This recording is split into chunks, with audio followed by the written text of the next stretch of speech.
for your mark by Bessa like a document.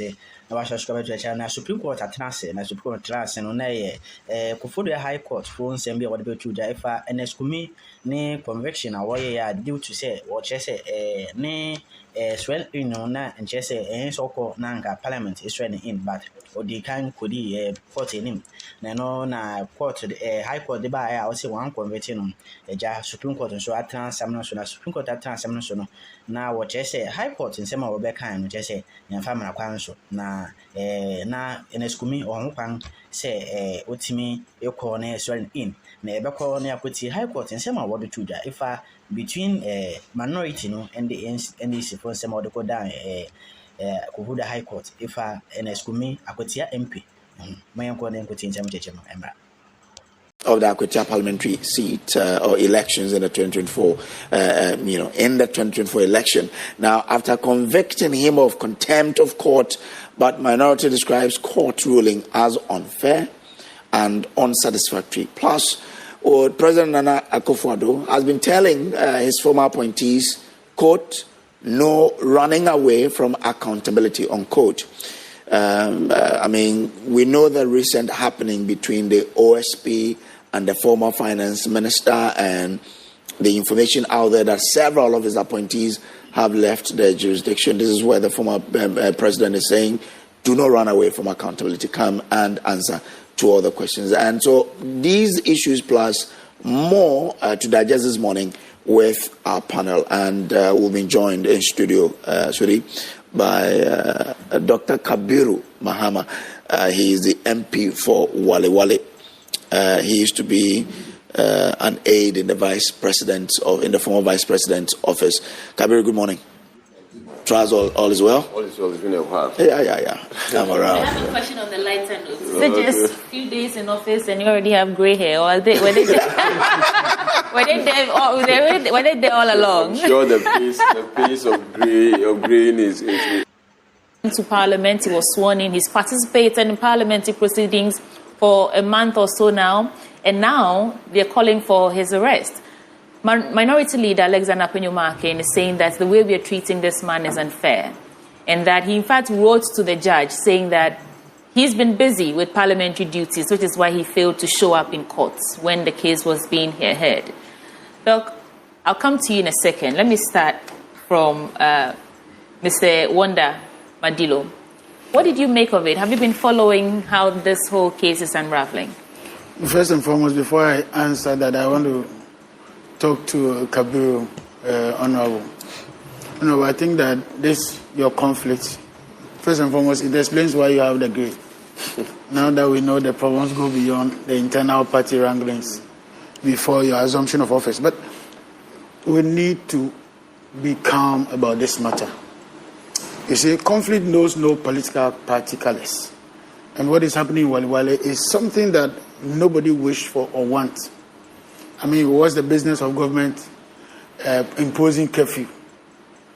When, at the end of the day, that curfew affects governments the more, because productivity then is zero at night in those areas. And we all know that Wale Wale is a very huge farming or agricultural-based community.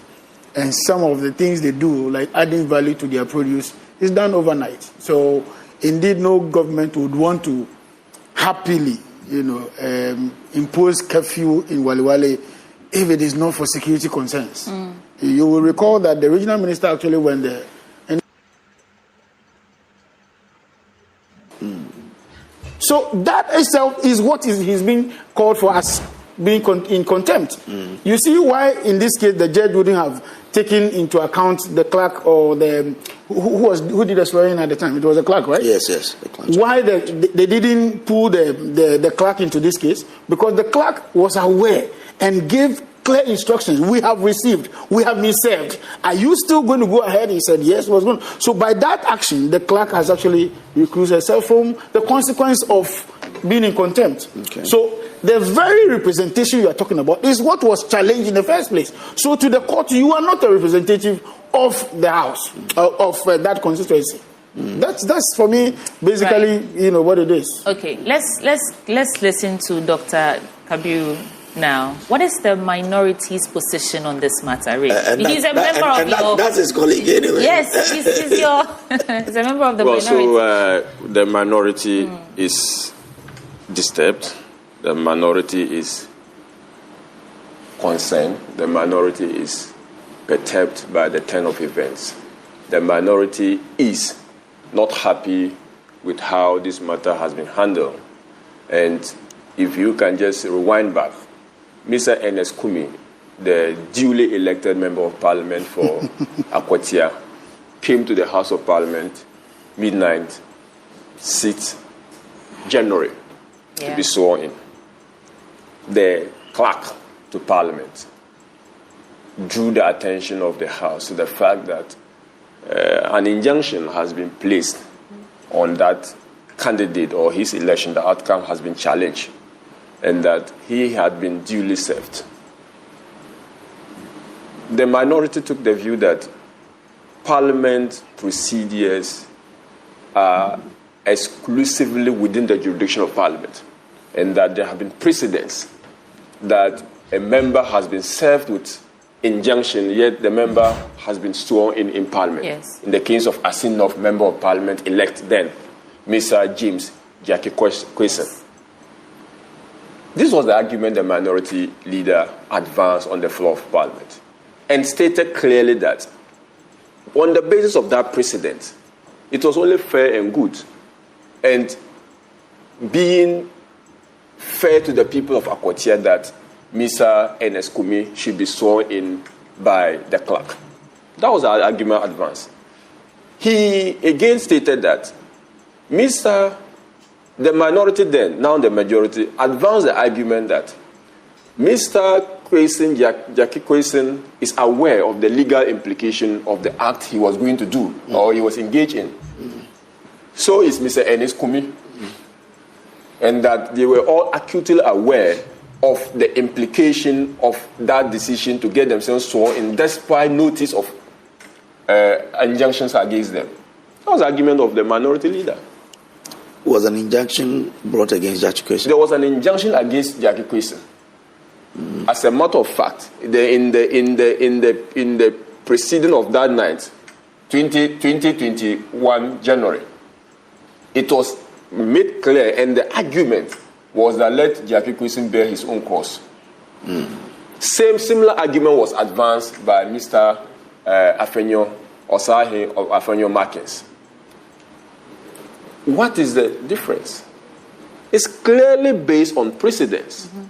Now, the judge disagreed that Mr. Ernest Kumi has been validly elected. No, not that he disagrees. He takes an application against him, an injunction against him.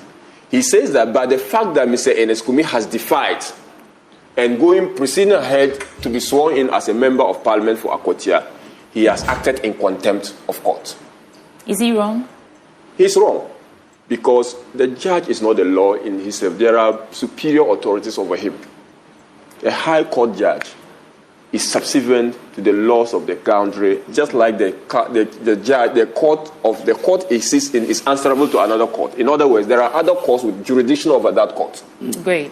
Okay, so it is not that the gentleman acted in complete disregard for the ruling. There were processes filed at the High Court, the Supreme Court, which in his interpretation operates as a stay of whatever is going on in the High Court. So what you're telling us today is that there was a process started at the Supreme Court. Clearly.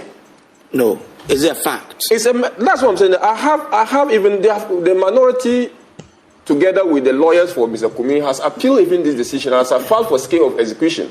And we have advanced our files. And once court documents are filed, they become public records and they can be cited. I have the complete dossier here. And I can share them with you. I can read copiously of the processes. Okay. So there are two things you're saying here, Kabiru. Yeah. One, you're saying that you filed processes against that ruling, right? The issuance of the bench warrant. Exactly.